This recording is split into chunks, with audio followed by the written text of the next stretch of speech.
They said it was chaos. Well, at this year's World Cup final, the chaos had a starter, and the camera finally caught him. For 72 hours, the world argued about it. Who swung first? Who lost control? Who dragged the biggest game on the planet into a schoolyard fight? Spain said one thing. Argentina said another. FIFA said nothing at all. Then the footage dropped. Grainy, wide angle, filmed from behind the goal by a pitch-side camera nobody was supposed to see. And in that footage, one player throws the first punch. Not a shove, not a push, a punch. Straight into the stomach of the captain of the new world champions. That player is Nahuel Molina.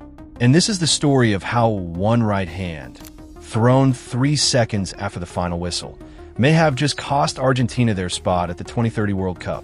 Spain had just done it. 2-0 on the scoreboard for most of extra time. Argentina pulled one back through Julian Alvarez in the 115th minute. And then Mikel Merino off the bench, off the crossbar, off the back of the net. 3-2. Spain lift their second World Cup in history. The Bernabeu erupts 8,000 kilometers away. Madrid is on fire. Buenos Aires y silent. The camera cuts to Messi. Head down, hands on hips, medal already halfway around his neck. And that is when it happens. Rodri, the Spain captain, walks past the Argentine bench. He is not smiling. He is not gloating. He is just walking. And Molina, still in his kit, still sweating, still bleeding from a cut above his eye from a 59th minute clash, sees him. And Molina walks straight at him. And Molina throws the punch. Rodri buckles. For half a second. Half a second is enough.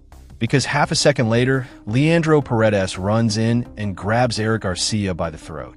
Gavi shoves back. Lamine Yamal, 19 years old, tries to pull his own captain out of it.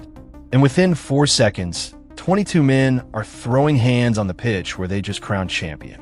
Now here is where it gets ugly. Because for 2 days, nobody knew who started it. Argentina said Rodri provoked them. Spain said Molina attacked without warning. Both federations filed complaints. Both federations demanded action. FIFA opened an investigation, but refused to say against who. And then, on Wednesday morning, The Sun in the United Kingdom published the new footage. Rebroadcast within hours by TalkSport, by The Guardian, by ESPN, by every major sports desk on Earth. The footage is clear. Molina swings first. Problem number 1. The first punch. You cannot argue with a camera. And this camera, angle wide, shutter fast, catches Molina's right hand pulling back and driving forward into Rodri's midsection before Rodri has said a single word to him. In the Argentine press, they're calling it self-defense. In the Spanish press, they're calling it assault. In the FIFA disciplinary office in Zurich, they're calling it Exhibit A. Molina now faces a minimum 6-month international ban. Sources inside CONMEBOL say the number being discussed behind closed doors is closer to 12. 12 months. That is not just a slap. That is the entire 2026 qualifying window for the next Copa America. That is Molina's Argentina career hanging by a thread because of 3 seconds after a whistle. Problem number 2. The red card that vanished. Here is the part nobody is talking about. When the brawl broke out, the referee, Slovenian official Slavko Vincic, showed a straight red card to Leandro Paredes for grabbing Eric Garcia by the throat.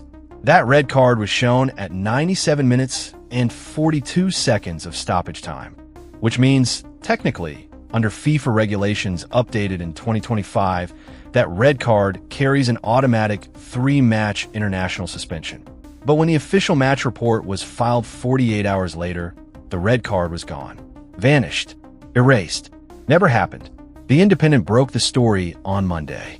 According to FIFA's own paperwork, submitted by the 4th official, Paredes was never sent off. The referee's original card is still visible on 20 different broadcast angles. But on paper, in FIFA's own database, it does not exist. UEFA is furious. Alexander Seferin, the UEFA president, has publicly demanded FIFA release the unedited match report. He is calling it, and I'm quoting directly from his statement to The Guardian, quote, an insult to the integrity of the game, end quote. Sound familiar? It should.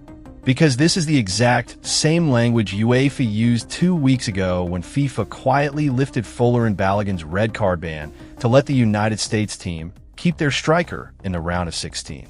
And that decision, according to NPR and the BBC, was made by a single FIFA official after a phone call from Donald Trump. So now the question everybody is asking is this: did Argentina get the same treatment? Did somebody somewhere make a phone call? Problem number 3, the ban that could actually happen. Because this is where the story stops being about a punch and starts being about the sport itself. UEFA has now sent a formal letter to FIFA demanding that Argentina be considered for exclusion from the 2030 World Cup. Not fined, not warned, excluded. That has not happened to a major nation since Yugoslavia in 1992. It is on the table right now. This morning, in Zurich, FIFA's disciplinary committee is meeting behind closed doors, and the phrase being used in the leaked agenda, obtained by The Athletic on Tuesday night, is, quote, exceptional sanction pathway, end quote. Translation: they are considering banning the country. Not just Molina, not just Paredes, the whole country, from the next World Cup. And here's why it matters. 2030 is not a normal World Cup. 2030 is the centenary. 100 years since the first ever World Cup, which was hosted, of course, in Argentina's own backyard, in Uruguay in 1930. The tournament is being co-hosted by Spain, Portugal, Morocco, with 3 opening matches in South America: Uruguay, Paraguay, and Argentina. Argentina is scheduled to host the opening ceremony of the 100th anniversary World Cup in their own stadium, on the exact 100-year anniversary of the sport they gave the world. Now imagine that same country being banned from the tournament they are hosting because of a punch thrown by a right back 3 seconds after losing a final. That is where we are today. Messi has said nothing. His only post on Instagram since Sunday is a single black square. No caption, no emoji. 240 million likes and counting. The most engaged silent post in social media history. Scaloni, the Argentina head coach, walked out of his press conference after 17 seconds. He was asked one question. He said, and I quote, "Ask FIFA," end quote. He stood up. He left. And Molina himself has not been seen in public since Sunday evening. His social media has been wiped. His Wikipedia page has been locked by editors due to vandalism. His agent, in a statement to Fabrizio Romano, said Molina is, quote, in a private location, receiving support, end quote. Rodri, meanwhile, was in Madrid on Tuesday, trophy in hand, balcony of the Palacio de Cibeles, 500,000 Spanish fans below him. And when a reporter asked him about the punch, Rodri smiled and said only this: "Guata, the scoreboard remembers everything." End quote. The scoreboard remembers everything. That is the line that broke Argentine Twitter. That is the line that has been retweeted 1.2 million times in 48 hours. That is the line that, more than any punch, more than any red card, more than any FIFA ruling, will define this World Cup final in 5 years, in 10 years, in 50 years. Because Spain did not just win a trophy. They won the narrative. They won the moral high ground. They won the last word. And Argentina, the country of Maradona, the country of Messi, the country that has given football more moments than any nation on earth, walked off that pitch as the country whose right back threw a punch on live television. So what happens next? FIFA's disciplinary committee is expected to release its ruling within 72 hours. The 3 possible outcomes on the table right now are: 1. Individual bans for Molina, Paredes, and up to 4 other Argentine players. 2. A full suspension of the Argentine Football Association for 6 to 12 months, meaning no international matches. Or 3. The nuclear option, exclusion from 2030 qualifying. If option 3 happens, and multiple sources inside UEFA say it is now a realistic possibility, Argentina will have to appeal to the Court of Arbitration for Sport in Lausanne. That process takes 18 to 24 months, which means the ruling itself would drop right in the middle of qualifying. So here's what I want to know from you. Do you think FIFA has the courage to ban a footballing giant like Argentina from a World Cup they are supposed to host? Or do you think this ends the way it always ends, a fine, a slap on the wrist, and a photo op 6 months from now, with everyone pretending it never happened?